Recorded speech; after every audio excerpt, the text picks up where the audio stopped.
Au Canada, terre de nos aïeux.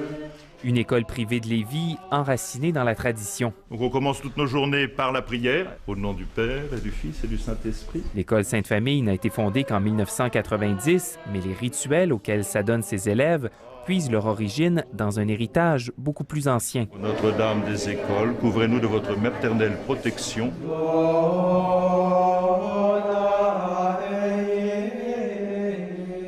L'établissement fait partie de la fraternité sacerdotale Saint-Pie X, une communauté religieuse minoritaire, traditionnaliste, conservatrice.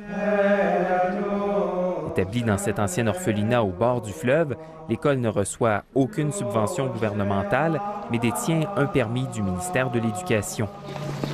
88 élèves âgés de 6 à 18 ans étudient ici. La Fondation du Québec a été grandement aidée par toutes les congrégations religieuses, donc ça fait partie un peu des gènes du Québec d'avoir cet enseignement catholique. Et donc je pense qu'en nous affichant comme une école catholique, mais nous affichons comme étant une école pleinement, je dirais, québécoise, voilà, canadienne-française. Sainte Marie, Mère de Dieu. Trop conservatrice au goût de l'Église, la congrégation est en rupture avec Rome depuis les années 70, mais les relations se sont apaisées ces dernières années. Le pape François en particulier nous reconnaît comme pleinement catholique et donc nous a donné ses pouvoirs de confesser, puis ses pouvoirs de célébrer les mariages, alors en accord avec l'évêque du lieu, évidemment. Au nom du Père, du Fils et du Saint-Esprit, soit-il. Asseyez-vous. Prenez votre cahier de notes. Ici, tous les cours débutent et finissent par une prière, tout en respectant le programme du ministère de l'Éducation. Un des mystères de la religion catholique. L'enseignement religieux est quotidien et offert par des prêtres en soutane ou par des religieuses voilées. Est-ce que les anges, d'habitude, on peut les voir? Ariane? Non. Ben, étant que je suis une religieuse, donc c'est pour montrer aux autres que j'appartiens au bon Dieu. Ça fait partie de leur quotidien de nous voir en soutane, effectivement, et de voir l'habit religieux à tous les jours. On aime cette école parce qu'on fait le catéchisme et on fait des dictées. Moi, j'aime les chants de Jésus parce que je trouve ça beau. Une fois par semaine, les élèves assistent à la messe qui se donne en latin. Lex solebri apocalypsis beati Ioannis apostoli. Génuflexion, missel, chapelet, confesse, tous les aspects du rite sont enseignés aux enfants. Il n'y a pas quelque chose de plus légitime que de pouvoir continuer à prier comme nos pères ont prié. Ça vivifie leur cœur, ça vivifie leurs études et leur foi rayonne à travers, disons, toute leur existence. Il n'y a pas de compartiment dans leur existence. Mais même si elle vit une existence protégée, loin des controverses politiques, la communauté n'est pas insensible au débat actuel sur la laïcité.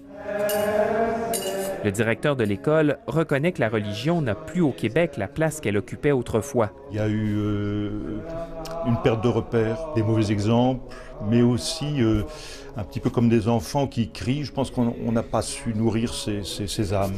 Mais il pense que le Québec fait fausse route en voulant réaffirmer la laïcité de l'État et interdire le port de signes religieux aux enseignants des écoles publiques. Et le sacré n'est pas loin de nous, mais si vous n'avez pas de signes, vous n'avez pas d'accès. La devise du Québec, c'est « je me souviens ». Je me souviens aussi de l'histoire, je me souviens aussi de ce qui m'a fondé.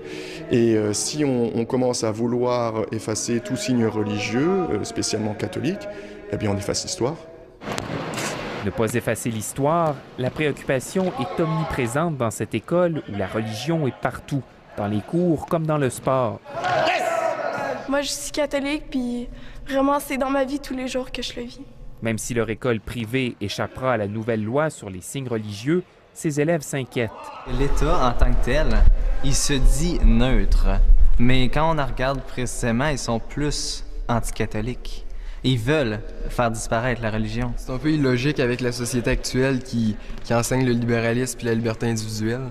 Puis particulièrement pour la religion catholique, parce que c'est quand même la religion catholique qui a fait avancer le Québec beaucoup. Par le Parti communiste allemand. L'enseignant Jean-Claude Dupuis se décrit comme un catholique nationaliste, héritier de Lionel Groulx. Il enseigne l'histoire à l'école Sainte-Famille depuis 23 ans. Les sociodémocrates vont être surnommés par les communistes.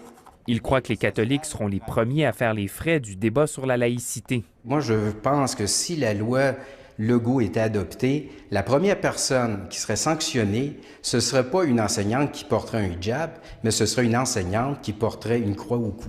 Surtout que la question du port de signes religieux a ranimé le débat sur la place du crucifix au Salon Bleu. Le crucifix à l'Assemblée nationale, vous en pensez quoi?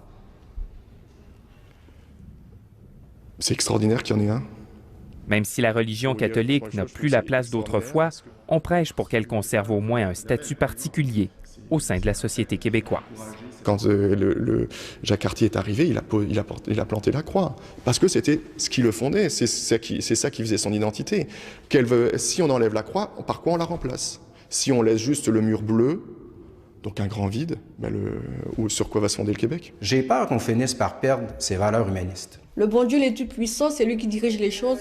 Pour avoir confiance que bon jour, ça reviendra dans l'ordre.